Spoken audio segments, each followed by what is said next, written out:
முத்திரைகள் செய்வோம், மெமரி பவரை இன்க்ரீஸ் பண்ணுவோம். தேர்வு எழுதுவதற்கு முன்பாக செய்ய வேண்டிய முத்ரா. நம்ம கட்டவர்ல இந்த பகுதியில நமக்கு ஒரு அக்குப்ரெஷர் பாயிண்ட்ஸ் இருக்கு. மெமரி பவரை இன்க்ரீஸ் பண்ணக்கூடிய, அதாவது மெமரி பவரை ரீடைன் பண்ணக்கூடிய, ரீகால் பண்ணக்கூடிய ஒரு அக்குப்ரெஷர் பாயிண்ட்ஸ் இந்த இடத்துல இருக்கு. அதை நம்ம இப்படி டச் பண்றதுல அர்த்த சின் முத்ரா.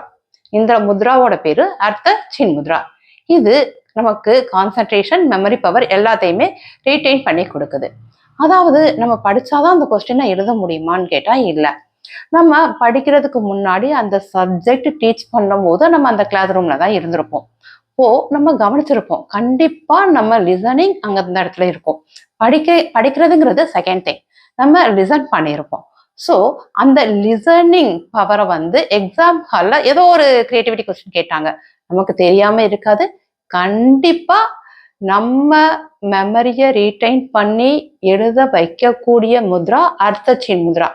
இந்த மாதிரி நீங்க தேர்வு எழுதும் பொழுது பேனாவை இப்படி பிடிச்சு எழுதுனீங்கன்னா, இந்த முத்ராவை மெயின்டைன் பண்ணி நீங்க எழுதுனீங்கன்னா கண்டிப்பா சக்சஸா நம்ம எக்ஸாம் எழுத முடியும். All the best students.